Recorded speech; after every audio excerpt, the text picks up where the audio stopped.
Hello and welcome to this analysis of the USDA seeded acreage report. As usual, if you want to read through the comments from the USDA on corn, soybeans, and wheat, you can do so at your own leisure. I'm going to jump right into the numbers and how they stack up and what is true and what most think isn't true. So the big number everybody was looking at was going to be corn. In March, the USDA said 97.28 million acres was going to be seeded, which was going to be a new record. But with the slow plantings, most trade thought that this number was going to come in roughly around somewhere as low as 94, and some of even the more bigger bull companies out there analyzing how many they thought was going to be in, we're talking about 96.3. So USDA never fails to surprise, came in with actually 100,000 more acres planted in the U.S. than what they originally intended in March, even though the numbers don't show that. So very interesting. What happened is the trade quickly discounted it, but dropped futures about 25 cents for the fall. And, there's a lot of other things going on in the market on Friday as well, too. So it looks to have stabilized today as, if it was a true number, the trade would have sold off about another 30 cents today, which would be Monday, July 1st. So that never happened, and that's the corn number. So interesting to note going forward is this number will get revised, but it won't be until about October. So this is the number we've got until the October report, and then the USDA will probably sneak in that there's acres lost due to drowning or too wet or whatever, and likely drop that number down. But this is the number we have to go on right now. Next, we have soybeans. Again, USDA said 77.13 was going to be the number. 77.73 was probably more accurate. Average trade thought it was going to be up at 78, so a little bit lower than what the trade thought.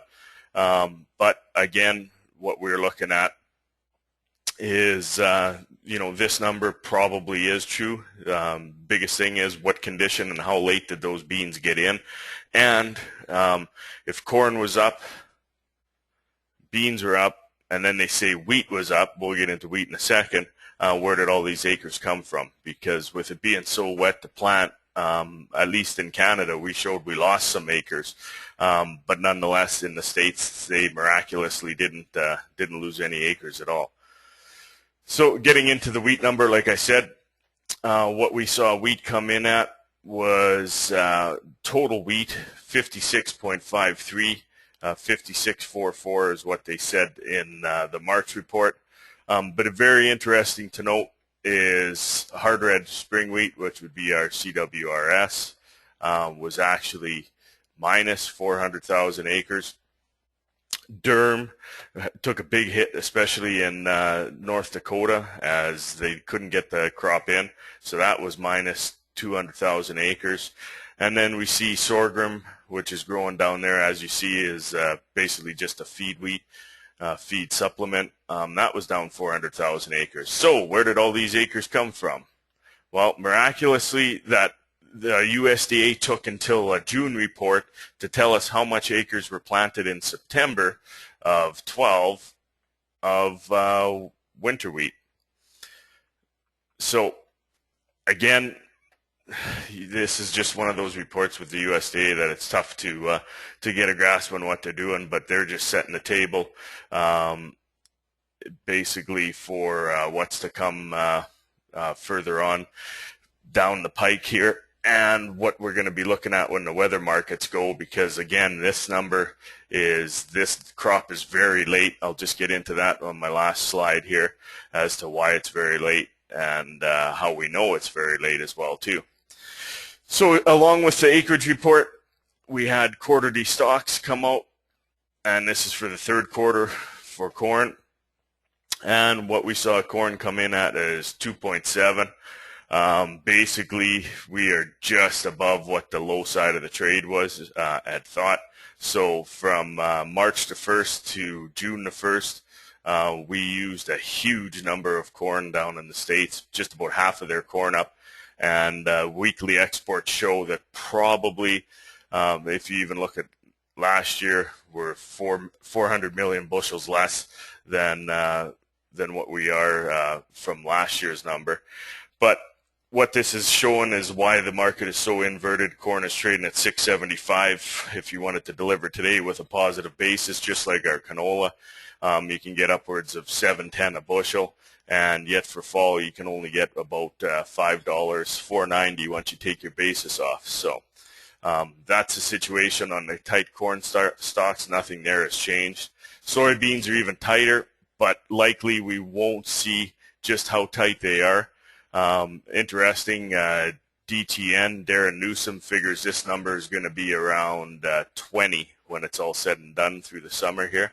But he said the USDA will never show it. They'll probably show a number more like 120 to 130. USDA, again, of course, that should be a point in front of there. I'm just talking.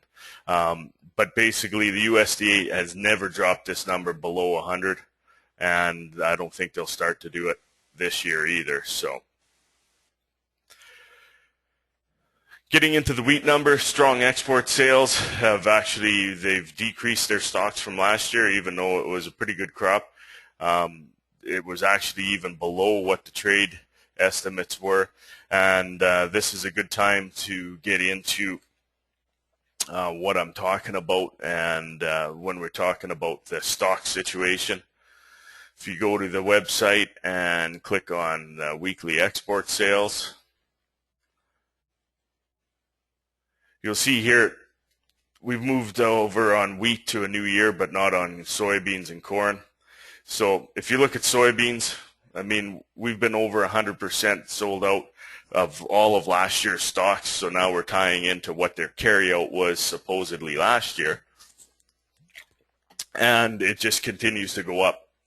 They've had a few cancellation of sales, but not very many, as we still see this being a strong number. And when we get into the corn situation, we can see that with corn, it's very similar to the same thing going on.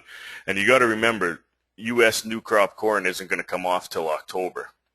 So they've already sold everything they grew last year, plus just about 1% of their carryout stock. And as you see, nothing's slowing down on corn. If you remember back in the spring when I said that, corn was tanking, it was just so that the trade could make money, because the U.S. is still actually importing corn from South America. So again, very tight stocks going in, and you see, I mean, over the last 5 weeks, they haven't let up on the sales. There's been a few cancellations, but not very many. And when we get into wheat, this is interesting as well too, as when we talk about wheat, now they have moved over as of June 1st into a new crop year, because wheat starts its new crop year on June. But you see the last very strong export sales tying into some of their old stock, and you see how much they are ahead of their pace as well. Is they're just about 9% ahead of where they are generally at this time of the year. So very strong pace, as they had some very strong export sales, very strong consumption with corn being so high. And, with the tight stocks on corn and new crop wheat coming off, especially for ethanol, we could see this number go upwards of around 10, we will see 10, but 10 to 15% above normal. So, which is good, because then all it takes is a little bit of a heat weather scare with their new crop wheat coming up in July, and that should create some pricing opportunities for us going forward. So, again, everything I showed you here can be found on the website. If you just look under it's updated weekly under the weekly export sales. Everything else I've done here has been updated as well, the weekly wrap, Agri Week. Just being a long weekend, only didn't get a video done for the weekly analysis, but got the price changes done here as well too. So we'll talk to you again on Saturday, and have a safe camping trip if you're out camping.